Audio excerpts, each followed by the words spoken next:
Em um mundo onde o Luffy não mordeu a Gomu Gomu no Mi, o destino muda. A espada toma o lugar da fruta e o Haki se torna a maior arma. O garoto que sonhava em ser o rei dos piratas cresce empunhando uma lâmina, treinado por Mihawk e forjado em batalhas impossíveis. Mas até onde esse Luffy espadachim e mestre do Haki conseguiria chegar? É essa jornada alternativa que a gente vai explorar agora. E aí, meu povo, tudo bem com vocês? Eu sou o Pinho. Se você tem a alma de um supernova, já senta o dedo no like. Se não, relaxa. No final do vídeo você decide. Agora, imagina se lá no primeiro capítulo de One Piece o Luffy tá ali querendo comer aquela fruta estranha, mas o Shanks vai lá, toma da mão dele, não deixa o moleque comer, ele fica pistola.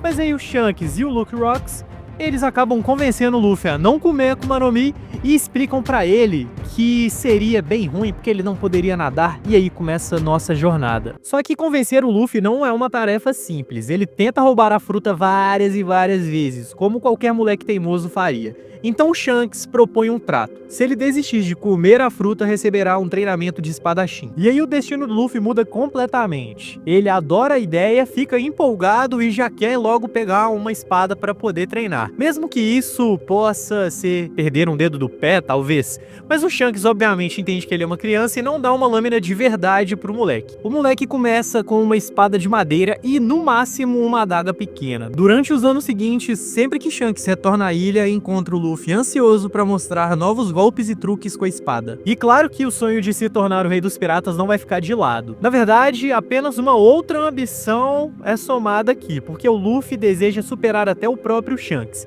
E o Ruivo acaba rindo quando o Luffy fala isso pra ele e diz que ele vai ter que se tornar o espadachim mais forte do mundo. E aí pronto, nasce o segundo maior objetivo do Luffy, se tornar o maior pirata do mundo. Só que treinar sozinho tem limites, e chega um momento em que o Shanks percebe que o garoto precisa de algo mais estruturado. Ao invés de levá-lo numa aventura precoce, ele decide deixá-lo em um dojo conhecido da região. E não é qualquer lugar, é o Dojo Ishin, onde um outro garoto também treina, o Zoro. Assim, os dois acabam se conhecendo muito antes do que na história original, e eles acabam se tornando rivais ferrenhos e ao mesmo tempo companheiros de treino. Ambos passam horas duelando, sempre derrotados pela mesma pessoa, Kuina, filha do mestre Koushiro. Essa disputa constante fortalece os dois garotos e alimenta ainda mais seus sonhos de alcançar o título de maior espadachim do mundo. O tempo passa, até que chega um navio misterioso na ilha. Enquanto isso, Luffy e Zoro estão ali trocando golpes no seu treino e eles acabam vendo alguém saindo desse navio. Alguém com uma lâmina gigantesca e negra. É Draculi Mihawk,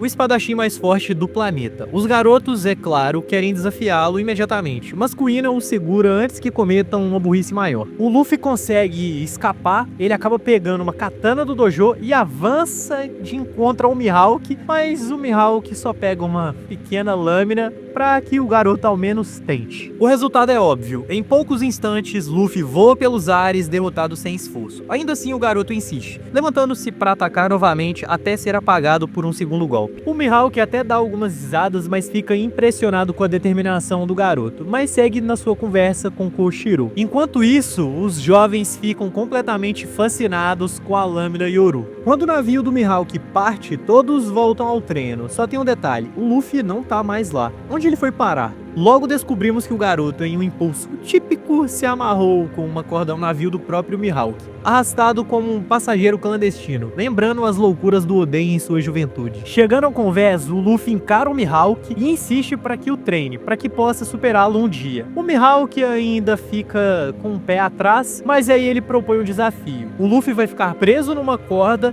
enquanto eles sobem a Reverse Mountain. Se o Luffy aguentar o tranco, ele vai aceitar o garoto como aluno. O trajeto é brutal, repleto de ondas violentas e monstros marinhos, mas o Luffy não tem a fraqueza da água das Akuma no Mi, e no fim consegue sobreviver. O garoto prova sua coragem e ainda começa um treinamento inimaginável. Luffy, discípulo direto de Draculi Mihawk no castelo sombrio do maior espadachim do mundo. O Luffy mal acredita na sorte que teve de poder treinar com o maior espadachim do mundo no seu próprio covil. Mas o Mihawk não é lá um professor muito paciente. Para começar, ele não joga o moleque direto para lutar contra os macacos como faz com o Zoro anos depois. Em vez disso, foca nos primeiros fundamentos, para que o Luffy tenha condições de resistir por conta própria. E além do treino com a espada, Mihawk obriga o Luffy a se virar no dia a dia, cozinhar, caçar, manter as coisas em ordem. Só que a gente tá falando do Luffy. Arrumar um quarto seria meio difícil. Agora imagina cozinhar.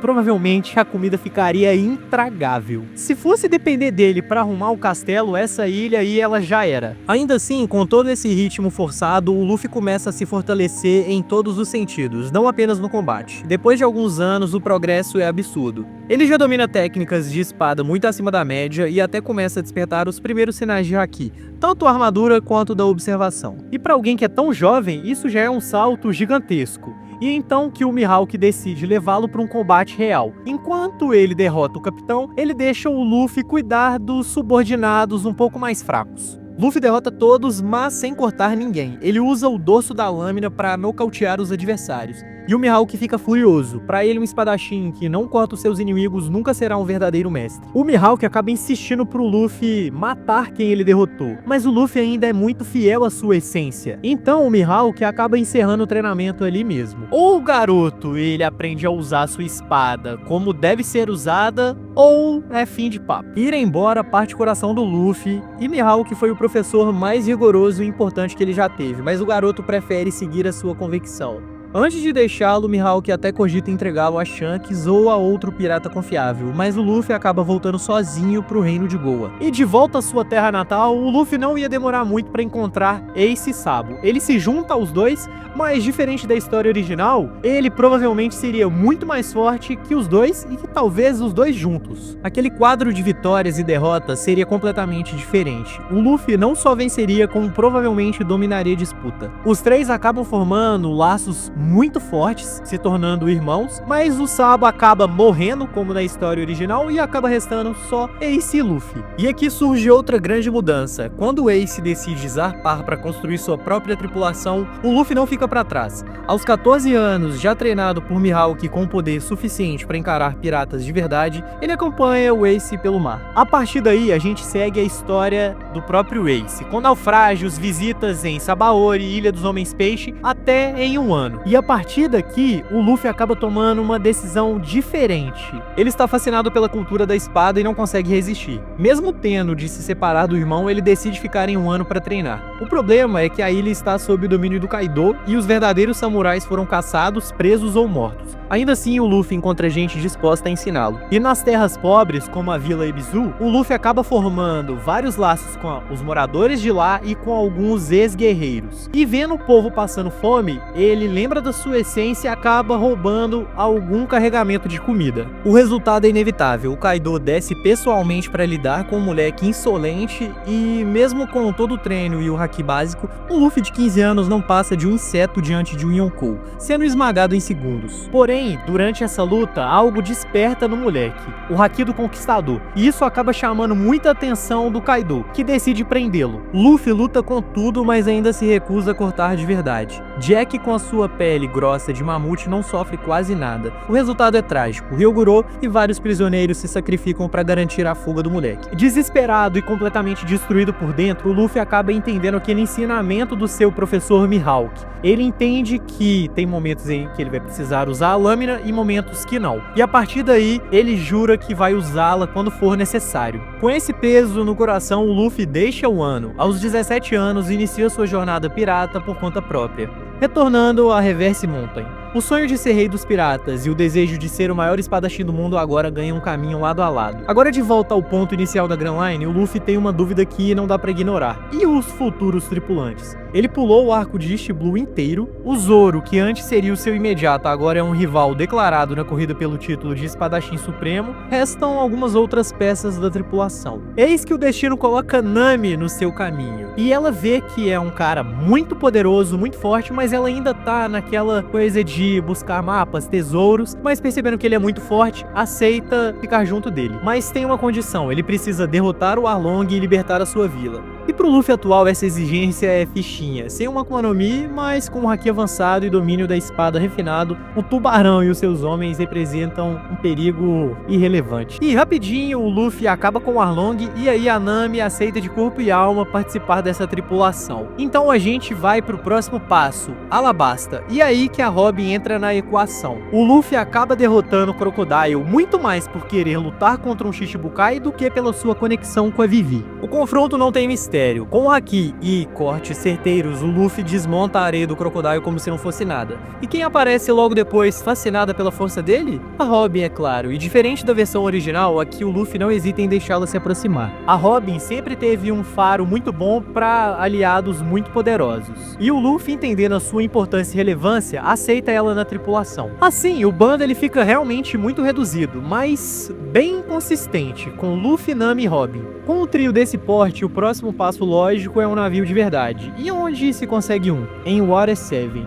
Eles viajam até a Ilha dos Carpinteiros, mas lá surge a sombra do governo, os agentes da CP9. Na história que conhecemos, foi bem complicado esse combate contra a CP9, mas nessa história alternativa, eles percebem que o Luffy derrotou o Crocodile com muita facilidade e acabam oferecendo uma vaga para ele entre os Shichibukais, além de também tentarem sequestrar a Robin. Para aceitar, ele teria que entregar a Robin e se tornar um cão de aluguel da marinha. É uma proposta tentadora, afinal faria com que ele reencontrasse o Mihawk, além de dar liberdade para caçar outros piratas sem ser perseguido. Mas o Luffy ainda mantém a sua essência e não entrega os seus companheiros. A CP9 ainda tenta enfrentar o Luffy, mas ele passa o rolo em cima dos caras. Dessa vez sozinho e sem precisar de reforços. E assim, com a ameaça eliminada, eles vão sair de Water 7 com um navio digno dessa vez, mas sem novos tripulantes. O Luffy não sente necessidade de ter um bando enorme, a sua inspiração ainda é Mihawk, o homem que navega sozinho.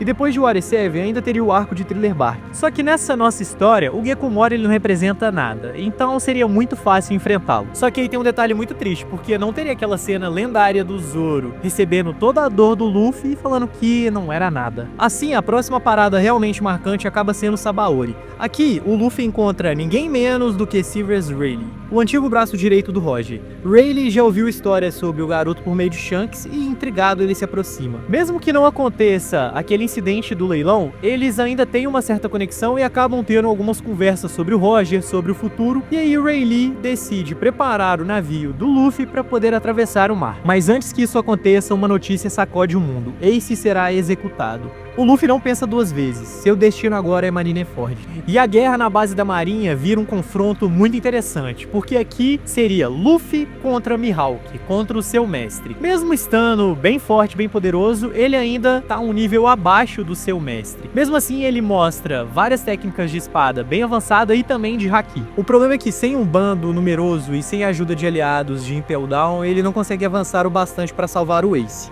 Mesmo com toda a sua evolução, a execução acontece. O Ace morre diante dos seus olhos, repetindo a tragédia. Completamente devastado, o Luffy acaba desmoronando. Mas aí tem Nami e Robin ali para poder apoiar o seu companheiro. Elas ajudam ele a escapar e também a lidar com a dor. E isso acaba virando um combustível para poder se tornar ainda mais poderoso.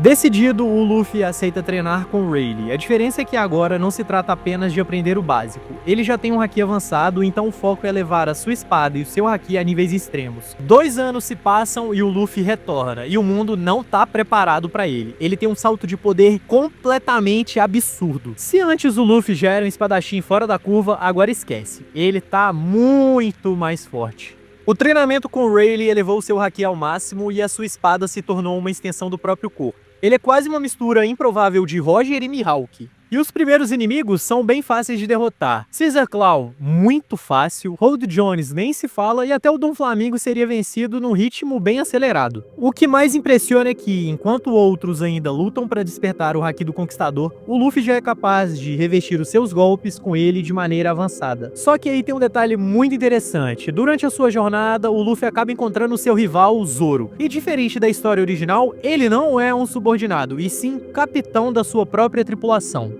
Ao lado dele estão Usopp, Sanji, Chopper e Franky, que na versão original seriam parte dos Chapéus de Palha. Esse encontro é explosivo. O Zoro não suporta a ideia de ver o Luffy disparar tão à frente. e os dois se enfrentam em um duelo que chega a estremecer o mar. E não há um vencedor claro, o Zoro ainda tá num patamar um pouco abaixo, e a promessa de ter um reencontro acaba ficando pro futuro, com os dois determinados a provar quem seria o maior espadachim do mundo. Enquanto isso, a busca pelos Road Poneglyphs ganha foco, sem precisar resgatar o Sanji do território da Big Mom, já que o Sanji nem faz parte da sua tripulação. O Luffy concentra todas suas forças em seguir o caminho mais direto até Laugh Tale, e esse rumo leva inevitavelmente até o Wano. E diferente da sua derrota lá quando era mais jovem, agora ele não vem mais pra cair. Ele ainda tem guardado na sua memória a derrota pro Kaido e a morte do seu querido amigo Ryogoro. Agora, o Luffy quer encarar a besta em pé de igualdade. Chegando ao Wano, ele parte logo para o confronto. Kaido ainda é um titã, mas o Luffy já não é mais aquele garoto que apanhava sem chance de reação. Sua espada é carregada de haki avançado, corta o ar e até arranha as escamas do dragão. O problema é que mesmo nesse estágio, a diferença de poder ainda existe. O Kaido acaba lançando vários golpes colossais e devastadores. O Luffy também consegue dar vários golpes, ele resiste, mas tá quase chegando no limite, tá quase sendo esmagado.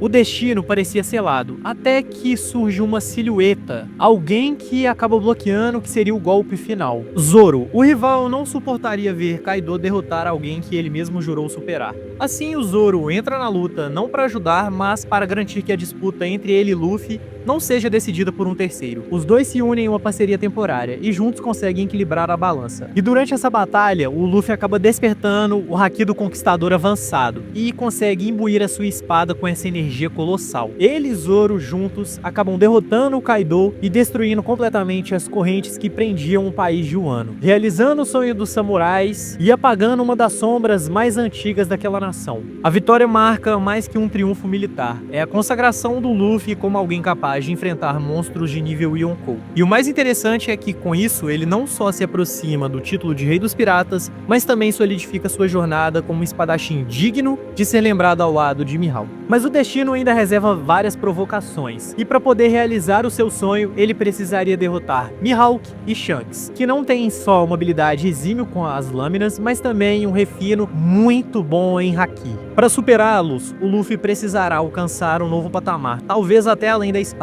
O caminho até Laugh Tale continua, mas agora ele se torna também uma corrida contra o próprio passado. Afinal, como enfrentar os homens que moldaram seu sonho e seu poder? Depois da derrota do Kaido, o mundo treme. Um jovem espadachim sem Akuma no Mi e sem o bando acaba derrotando a criatura mais forte do mundo. Um feito que muda o equilíbrio de poder e coloca o Luffy entre os mais poderosos desse universo. Entre eles, é claro que estão Shanks e Mihawk. O primeiro é o homem que lhe inspirou o sonho de se tornar pirata, e o segundo foi o seu mestre, e a personificação do objetivo de superação.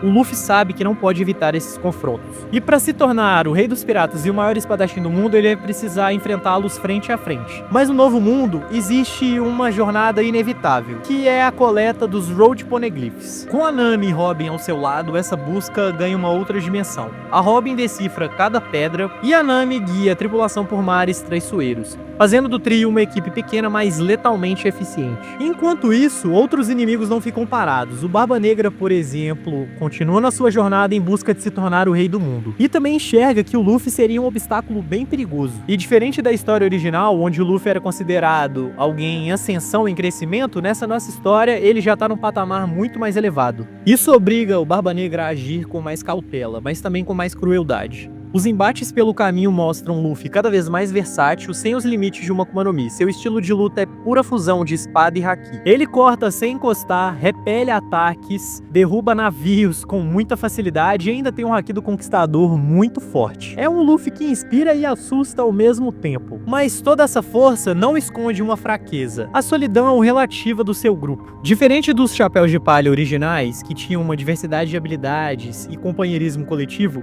esse Luffy navega com apenas 2 companheiras. Isso torna o trio mais ágil e focado, mas também vulnerável a situações onde números e funções variadas fariam muita diferença. E finalmente ele segue para os seus maiores obstáculos até aqui: enfrentar Shanks com o seu haki lendário e Mihawk com a sua lâmina que reina sobre todos os outros espadachins. Encarar esses dois significa ultrapassar não apenas rivais, mas símbolos de sua própria história. E a pergunta que paira é inevitável: até onde um Luffy sem fruta, mas armado apenas com haki e espada pode ir? Ele já mostrou que tem um poder para superar imperadores, mas enfrentar Shanks e Mihawk exige algo muito além de poder. Ele precisaria romper barreiras internas, superar os seus mestres, e além disso provar que a sua vontade supera as outras. Esse é o ponto onde a jornada deixa de ser sobre batalhas extremas. Agora cada golpe trocado com os seus ídolos será também um duelo contra as suas próprias dúvidas, contra os ecos da sua infância, contra as lições que recebeu e que precisa transcender. Um garoto que quase comeu uma fruta proibida, agora carrega uma lâmina que tem toda a sua história imbuída nela. E o mundo espera o dia em que o Luffy não desafiará só os mares, mas até o seu próprio destino. O duelo contra o Mihawk é quase poético. O antigo aprendiz agora encara o mestre, não mais com os olhos de criança, mas como um rival digno. O choque de lâminas ecoa como trovões. Cada golpe de Yoru parece capaz de dividir o mar, mas Luffy responde com cortes carregados de haki do Conquistador, um poder que expande além da espada, envolvendo todo o campo de batalha. É uma luta longa, e o Mihawk força o Luffy até o limite. E é aí que ele entende de verdade que não é cortar só para resistir, e sim para proteger. O embate termina com o Mihawk reconhecendo seu sucessor, não como um discípulo, mas como um espadachim igual. E ainda resta Shanks. Diferente de Mihawk, o Ruivo não é apenas um obstáculo físico. Ele é a personificação da promessa de infância. Enfrentá-lo é como desafiar o próprio passado. O confronto é menos marcado por técnicas de espada e muito mais pelos choques de haki. Os céus se rasgam no encontro das suas vontades. É um duelo de espíritos, um grito ao destino. E o Luffy finalmente impõe a sua vontade sobre o homem que ele sempre admirou. É o momento em que o chapéu de palha deixa de ser uma herança e se torna símbolo de sua própria era. Com os fantasmas superados, o caminho para Laufey Tale se abre. A Nami, com as suas incríveis habilidades, os guia até lá, e a Robin decifrando os poneglyphs. Juntos, eles seguem rumo ao que revelaria os segredos do século perdido. O que impressiona é que esse Luffy chega lá não como um garoto que comeu uma fruta por acaso, mas como alguém que trilhou um caminho diferente, forjado em sangue, aço e haki.